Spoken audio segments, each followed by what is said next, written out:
We will beat Bug Fables the Everlasting Sapling using only Kabbu for every battle. For a brief overview of rules in this challenge or any rules you want to know about, please check the description of this video. Kabbu is a character that struggles to hit enemies that are airborne. As if Spooder did not do enough to demonstrate this, we also have 3 jelly shrooms that sometimes can be airborne, and if all of them are airborne, we only have 2 options. Use items to heal ourselves or restore our TP, or do nothing.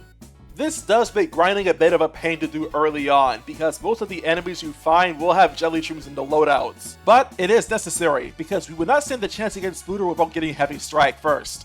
We learned the skill at rank 4, and it does 5 damage as opposed to only doing 3. After harvesting quite a few magic seeds, I showed up Brute at 4. Unlike Leif, Kabbu can knock out Spooder in as little as 8 hits, whereas Leif required 14. The only thing holding us back was when Spooder would go to the ceiling and we would have to wait 2 turns for him to fall back down. He will summon his friends after he falls to half HP, but you can knock out the Anichas in 1 hit with a single Heavy Strike. This is because Kabbu's horn has a special property in being able to flip enemies like Anichas. And since his horn powers up against enemies with at least 1 defense point naturally, it's enough to be able to one-shot the thing. Of course, the jelly shroom can give us some issues because it sometimes will be airborne and it's in the back of Spooder more often than not, but it is not too much of a trouble to beat either. To avoid having to heal myself too many times, I let myself get purposely poisoned by Spooder because Statuses cannot kill. Thanks to Super Blocks and Poison Defender, I can cancel out as much damage as I possibly could take, meaning all 3 points can just be completely done away with by Super Blocking while I'm poisoned. And of course, if there's no target for Kabbu, you may as well just heal yourself or restore your TP, so bring some honey drops and you'll be just fine. This fight all around was actually pretty easy. And take note, I'm playing this on hard mode. Before going any further, I take care of a trouble involving Chuck. He's hungry, so I give him some breakfast and it gives me a medal for Pebble Toss. Aside from using items in battle, this will be the only means that Kabbu will have to attack enemies that are airborne or that are not in the very front. It's not much, but it'll have to do for now. We afterwards drive up some wasps that are harassing Neolith. A few heavy strikes to him in and we're able to keep moving forward. Afterwards, I end up finding a golden ceiling, and even though I can't knock it out with only using Kabbu, I still have the experience, so I go ahead and knock it out with all 3 members of Team Stickmouth anyway. I won't allow myself to use the Tangy Berry, but the extra money won't really become a problem because, otherwise I'd just be grinding for more, so what the heck not. There's also a free sleep resistance medal I get from Todd by giving him his dotted ball back from the cave, and I really want this medal because it allows you to eat drowsy cakes while being put to sleep by them. 7 HP and 7 TP is a lot without having any drawbacks, and I really don't want those drawbacks. Like, there's a reason that Jade Stews only become available at the very end of Chapter 5. They're great healing items. Up next is Aria. Very simple fight. Whatever is directly in front of you, you attack. It's as simple as that. If your health gets low, you drowsy cake. When she summons a Venus Bud though, you do have a bit of a problem in that it loves to heal Aria whenever it has the chance to, and that's really when you don't attack it and it doesn't go in the air. But Kabbu is very rarely ever in any real danger unless you refuse to heal yourself. And since he always will ignore at least 1 point of defense, the extra defense that Aria gives herself sometimes will not really help her at all. All around an easy fight. You can make it easier with bombs, but I didn't bother. Mainly because I didn't really have the money for it. Next is Zasp and Mothaba, and I find these should be more obnoxious than anything else, but really not hard. You cannot target Mothaba until Zasp is knocked out, and Mothaba has nothing stopping her from reviving him. If it's any consolation, however, we can one-shot Zasp when he gets revived with a single heavy strike, but that's still 1 whole turn where we're just losing TP at absolutely no real benefit because we're not dealing damage to Mothaba, which would actually end the fight. With those 2 clowns out of the way, we have to prepare a bit. Next up is Venus Guardian, and we have very few options as far as how to actually manage this fight. Ignoring the damage that she can do, which is actually pretty hefty, she has 3 phases, and in the second phase, given the restraints of this challenge, Venus will pull a very dirty trick. She will make her Guardian fly into the air and we won't be able to target it with our attacks. This leaves me with only 2 options, using Pebble Toss repeatedly until it goes down, or cook some spicy bombs and just keep throwing the bombs every single turn, while also making sure that I don't get knocked out myself, and winning that way. Obviously, I choose the option that takes less time. And because we can only target the Venus Guardian once every turn, it will never fall into its 3rd phase, and Venus will never summon a Venus Bud to help it. So the HP she has on that Guardian is all the HP it ever will have. Oh, and all the heart seeds I got from this fight will be put to very good use, because B33 is not too far off, and the fact that that boss will always be airborne, yeah, we're gonna need as many heart seeds as we can get, so some free extra heart seeds, I'm not gonna say no to that. With 2 out of 4 artifacts collected, I do some exploration and getting some extra medals and some more money while I'm at it. This means Super Block Plus and Tardigrade Shield. I also use this trick between the Golden Settlement and the Lost Sands, where I just go through the loading zone after cutting this bush down, which is a red berry, which is worth 5, and then just repeating this for a while and getting a bunch of berries doing this. I learned this from Coop while he was doing his level 0 Bug Fables challenge alongside Cappy, so shoutouts to him. It really made the process of getting extra berries to make more bombs a lot faster. Before being able to grind these berries, however, we had some unfinished business with the wasps, and they brought some bandits along with them to help. Now, this is just a cruel freaking joke. There is both a thief and a wasp scout. Both are airborne, so what am I gonna do? Well, let me tell you. I have Pebble Toss, and I have Explosions in my bag, so I use an Abomination because it drops their HP down very fast, otherwise I'm stuck just using my Pebble Toss until they eventually go down. The Thief has low HP, so I knock it out first, but then I knock out the Wasp Scout despite the fact that it has more HP than the Burglar. Why? Because I don't want to summon more help. And only then do I finish off the Burglar and end the fight. And unfortunately, we're not quite out of the woodworks yet as far as enemies that we just cannot target with our basic attacks, because yeah, there's still the Honey Factory and B33, and when we enter the Honey Factory, we're trapped in there. What I'm basically saying is that I would rather try to do anything but try to beat B33 right now. Anyway, I decided I want to beat Monsieur Scarlet, but I couldn't do it. He was actually really freaking hard to win against. His healing is just too fast, and I did not have nearly enough items to survive against how long he could fight against me. So I stocked up on more Leif omelets. The fight itself though was actually really freaking close, even with all these items on me, because Monsieur Scarlet's attack stat not only is actually pretty solid, but he heals like almost every time he attacks you. So the amount of damage you're taking, combined with how much he's healing off of you, combined with also having to use turns to heal yourself so you're not dealing damage to him, the fight can be a freaking mess. What I got in the habit of doing was trying to have both Leif and V fall as soon as possible, because those two would otherwise just be very easy HP for Monsieur Scarlet to regain. Only Kabbu has any defense invested into him, so they both just kind of make it harder.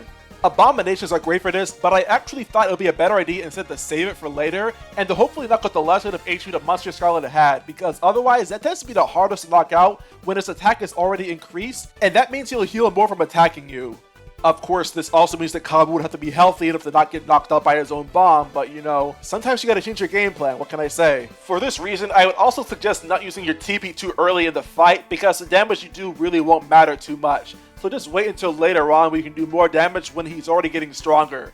Make the more painful part of the fight last less time, that's all I'm trying to say here. On the note of stuff I'd rather do than enter the Honey Factory, I try my hand at the Devourer. The key to winning this fight? Dash through. Dash through as much as you can, because you are otherwise never going to have a chance to hit the Devourer directly. Also, dare I say it, it'd be nothing short of suicide to try to fight without abominations. I refuse to risk having Kabbu get trapped in Devourer's mouth, so knock out V and leave as soon as you possibly can. This is also a time where I find myself using the Metal Weak Stomach because I want to make sure I stay poisoned as long as possible. And to be honest, I don't consider it to be that cheesy because I have to have my super blocks be very precise. Otherwise, I find myself frequently getting knocked out, so I don't really feel any guilt over this. This is already hard enough with this medal. Without it, I don't want to think about how much later I have to do this to win. It took me all the Drowsy kicks I had on me, but we were able to win this fight.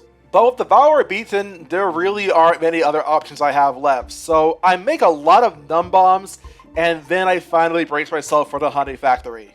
I think I went in with like 8 Numb Bombs in total, but I don't even think that was enough. But I had Numb Bombs, an Abomination, maybe a few Burly Bombs, and a few hot drinks as well. I couldn't really hold too many items because my inventory limit is kind of limited, but I feel like these will be useful one way or another. But first things first, there's a Honey Nation. Here, there's an error in my part that I noticed in my Leaf only run that I want to address. Using Abominations against this boss actually heal it for 10 HP rather than dealing 10 HP worth of damage. Knowing this, I don't even bother using the Abomination here because it would just be a waste of a turn. Blocking the Honey Nation will spit at you may sometimes spawn more enemies, so maybe equipping yourself Shock Trooper would be a better idea in the long run as it keeps the enemies down, and you end up having to take less damage in the long run too, because I can guarantee you that super blocking will not quite be enough for you to keep your longevity up. It wasn't enough for me because I ended up getting knocked out my first attempt, but the second attempt it was not too hard. I was a little bit better at my blocking, and I didn't even need any items. And ironically, and quite inversely, we now have B33 to worry about. Whereas with a Honey Nation, I didn't need any items. B33 required I use almost all the items I could possibly hold. Listen, this fight freaking sucks for this challenge. Like, what am I supposed to do but spam numb bombs, hoping that I get lucky with paralysis and I'm able to actually attack with my heavy strike? I can't do anything else, because by the time I can actually fight this boss, Kabbu only has one skill that can hit this thing, and it's freaking Pebble Toss, a skill that only does 1 point of freaking damage. There is no strategy here, just use your numb bombs. Hopefully it doesn't get to attack you. Hopefully you can actually use your TP for some reason. And I mean actual chunks of it, not just 1 point at a time. It's a shame too, because this would be an excellent type for Frostbite to be available to you. Quite literally, all my failed attempts at this boss came from running out of explosives because I was not getting good enough luck. When I actually got the numb to happen like twice or thrice, I was able to win. So this fight is all luck and no skill. Let's just get that out of the way. Maybe your super blocks will be really good, but if you don't get those numbs, you're not gonna win. And after this fight, I cannot wait to do a V-only run because man, I love to save the best for last. This game is weird. Anyway, the Bandit Hideout. It's here we learn the move Understrike. And this move is going to be an absolute godsend for Kabbu, who can only otherwise target enemies that are on the ground. Not only is it a piercing double hit attack that can hit you no matter where you are, but it also paves the way open to get Boulder Toss. With this move, let's challenge the Stossilies. On the downside, you cannot use items in this battle at all. On the upside, however, this is a fight where Kabbu on his own is already plenty equipped to handle him. Sometimes a Thoughtfulness will raise his guard up and try to deny you getting 2 points of damage on him, but Kabbu's shtick is his ability to feint just from using a basic attack, so you're not really losing out on any damage. Just make sure you guard well. Unfortunately, I got a bit lazy and I ended up losing in my first attempt, but my second attempt saw me play a lot more solidly and I managed to win. Honestly, no sweat. Dune Scorpion was a different story, however, at least in the case where I did not get myself knocked out a single time, but this time I was playing more defensively, relying on the life steal or metal I got from Monsieur Scarlet to keep myself alive as long as possible, while also using back support to minimize damage I took. We also have Spiky Bob, which deals more damage faster just from guarding properly, and that makes this fight be a lot easier. The fight went well, and defense proved to be a great offense. After beating Dune Scorpion though, I decided that I don't think I have enough TP to last for the Watcher and all the bosses afterwards, so I decided to instead try to fight Mother Chomper and get the TP core medal after getting the hard mode reward for her. But it did not take long for me to realize I would not be winning this fight because she repeatedly is summoning more Chompers to guard her, and I would need a lot more TP restoring items for me to be able to reach her properly. So I pack an Abomination, maybe get some crispy donuts, getting first play from Potomo, and I get to work in wilting the Swede and getting child custody. Just like with Devourer, I use Dash through a lot, though in retrospect, I think Boulder Toss actually does more damage. Either way, this fight took a lot of super blocks and making sure I would not get put to sleep by her spores, but I was able to win without too much trouble. And now on to some more pressing matters. How the heck do you make ice cream from putting ice and honey in a freaking oven? That's like making cotton candy by using a freaking meat grinder. How do you come to that conclusion? Well, either way, we're in the room with all the wardens trying to get the key to enter the boss's chamber, but we gotta beat him up first. We have to use some understrikes and some boulder tosses, and we're able to get on our way, leading us to an absolutely brutal fight with the Watcher. If I'll be honest, I really should have prepared better than I did when I fought this boss. I had very few healing items and really only focused on TP more than HP. I mean, yeah, my HP set was really freaking high, but I think it only goes to show that having a lot of HP is not the same as having a very high survivability. And take note, I'm actually really consistent in super blocking this guy's attacks. But even then, I'm taking a lot of damage over a very long period of time, and my consistency can only last for so long. Just to constantly you're getting frozen or having times where you just can't do damage to the Watcher because he burrows under the ground and steals your HP makes this fight really hard to last long in. At any point, you can just be randomly frozen by an attack you fail to guard and there's nothing you can really do about it. And basic blocks aren't enough because taking damage in general is very bad for me. Did I win? Yes, but it took me well over half an entire freaking hour to do it. Moral of the story, bring some freaking Leif omelets and you'll probably be okay. That's one lesson I won't soon forget. That and Frostbite is pretty freaking useless in this fight, because the only attack that comes close to being direct being the Cyclone does absolutely nothing in actually doing recoil. My next target is Seedling King, a bounty boss. Once again, bringing a bunch of crispy donuts is highly advised, because otherwise you may struggle to actually attack Seedling King directly. Looking at this retrospectively, I think that Boulder Toss would do more damage, but because it doesn't cost any metal points to use either Dash Through or Understrike, I just focus on the moves Kabbu can use without having to use metals to unlock them. I lost one, maybe 2 times because of nerves, but the 3rd time I ended up winning without too much trouble. Holy Joey Perleone! I'll take that, thank you. Well, that reminds me, I really want to get a Tangy Berry, but I can't very well use the Tangy Berries from Golden Seedlings because I can't beat them with only Kabbu, at least without having Block Heal first, because I'm not going to survive against how many times they can attack me, and for some reason Understrike doesn't do anything to them. So I fight my way all the way down to round 10 of the Cave of Trials, getting myself a Tangy Berry that way, and then I managed to complete all the quests involving their recipes, unlocking Queen's Dinner and getting the prayer badge from Aria. And the religious person I am, having to find favor with a goddess is nothing that's foreign to me. Not too long after, we go ahead and take care of some harassing mischief makers called Sen NPC.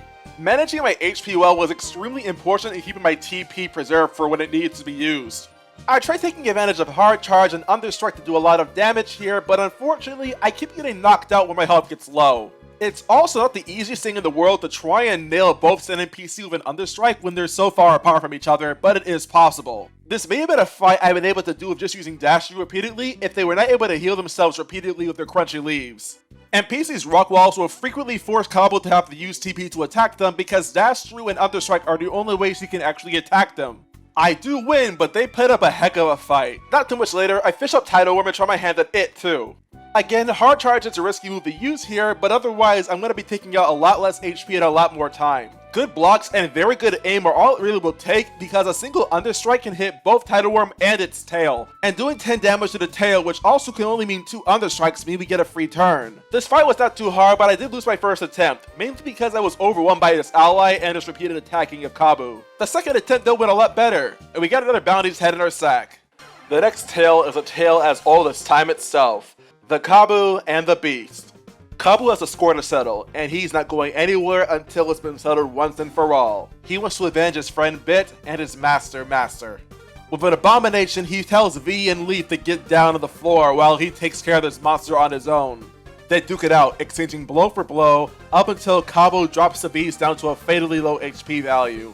It roars, and Kabbu finally realizes just what he did in endangering his friends for his own petty reasons for revenge. All of a sudden, he goes Super Saiyan and falls the beast by his own hand. And the Fiend was finally taken to justice, once and for all. Funny story, but in this fight, you actually cannot use anyone else but Kabbu when its HP falls to 10 or lower. However, there is a certain medal that allows you to deal damage to the beast with other bugs, even after that HP trigger happens when it falls to 10 HP left. What that medal is Frostbite, and I talk about it in my Chomping Only challenge, which you can check out after this video is over. That's to say, if you're still watching this video, first of all, thank you, because I really appreciate your watch time as it helps this video with the algorithm. And 2, I would really appreciate if you check out that video after this video is over, because that video I think is a lot more interesting as far as what the challenge presents, and it helps out my channel immensely. And in the future, you may very well see V have her time to shine against the beast, because let's be honest, ever since I saw Frostbite from this comment, I am now obsessed with trying to find applications with this medal. But after that jaw-dropping and heart-racing experience, let's take a break with an easier boss. Let's try Broodmother. This is, like I said before, a very easy boss. I just attacked her and healed when necessary. There's really nothing to it, my blocks were very on point, and this fight took me only 1 attempt and no more than a few minutes. But then we have Riz, and like I said before in my Chomping Only challenge, this boss I consider to be my personal demon. Ink is a very annoying status to be hit by, and I get tripped up by his attack timing a lot. Combine that with his generally high damage output, and we have a problem. I only managed to win because I took a Poison Bomb, and I have some Poison Medals equipped, including Eternal Venom, but no Reverse Toxin. And the buffs from the medals gave me the bulk to survive the fight and actually be able to win, along with being able to guard and getting some very strong Understrikes off too. Then I remembered the Reverse Toxin existed, and I used that for Zamoth, which was a very, very, very easy boss. I want to get poisoned by that Blight magic.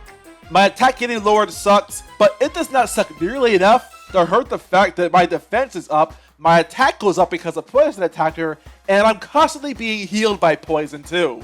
And did I mention that because of Eternal Venom, I'm basically forever going to be trapped in my sickness?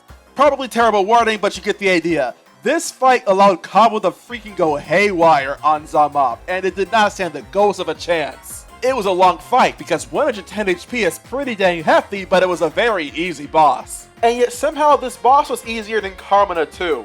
Literally the only thing I did this entire fight was spam Heavy Strike. I got poisoned because of her roulette, or was it her cards, I don't remember. And after a few minutes, she let me go after I burrowed into her home.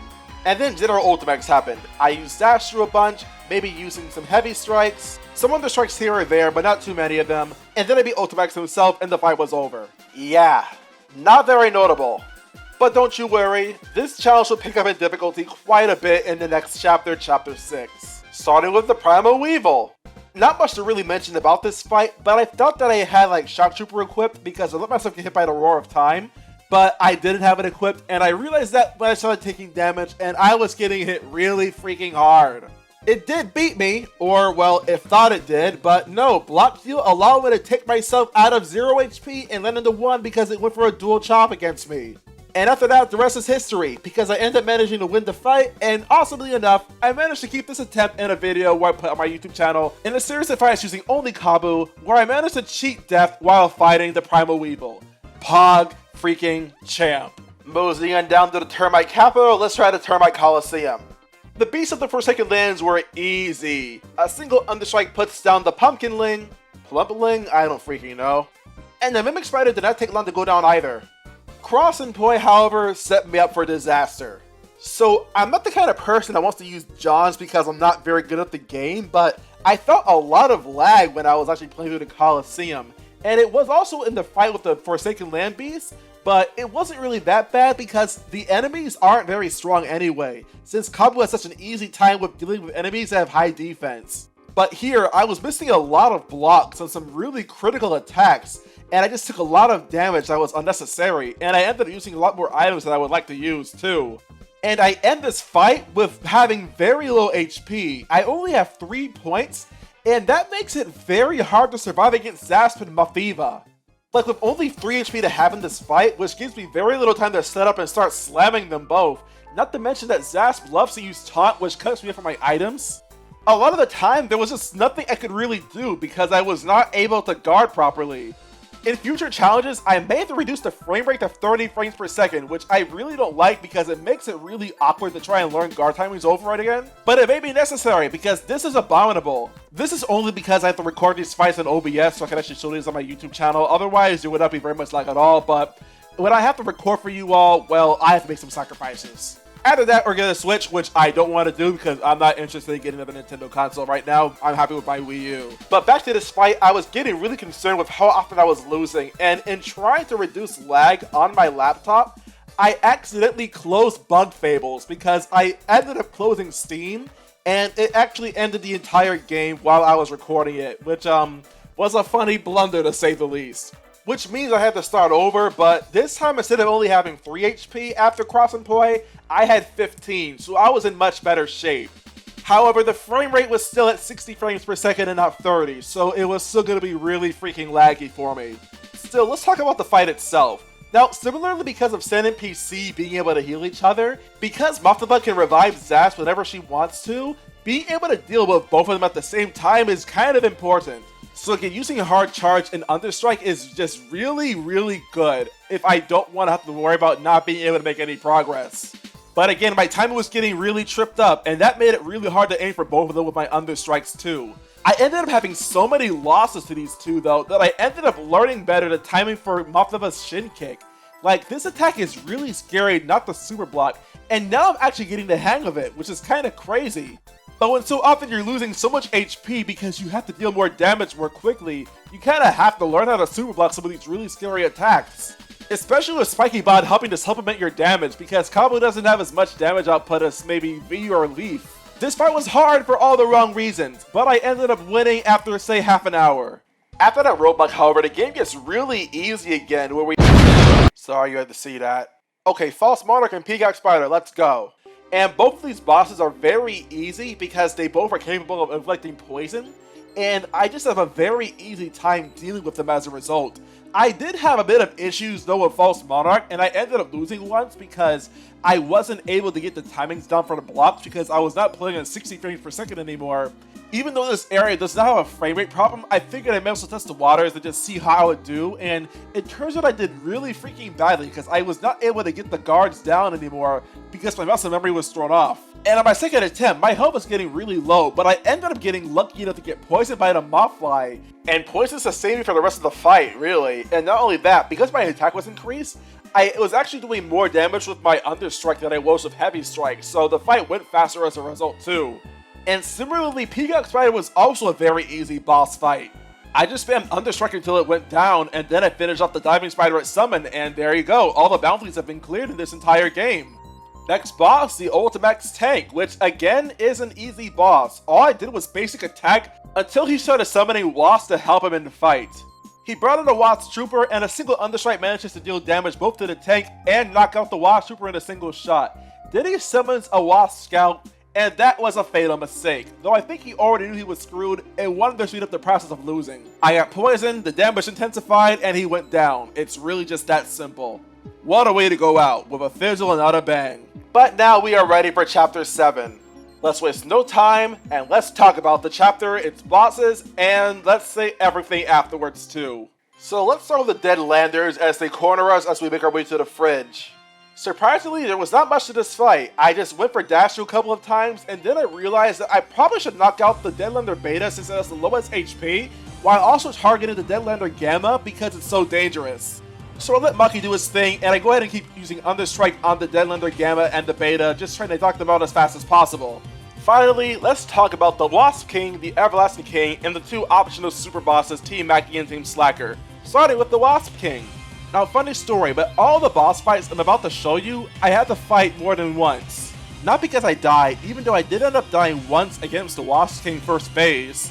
Actually, I had to re-record all of these fights because for my Kabbu only series of battles on my YouTube channel, I was not able to record any audio for some reason. I'm not really quite sure why it is, but I think I have it figured out now.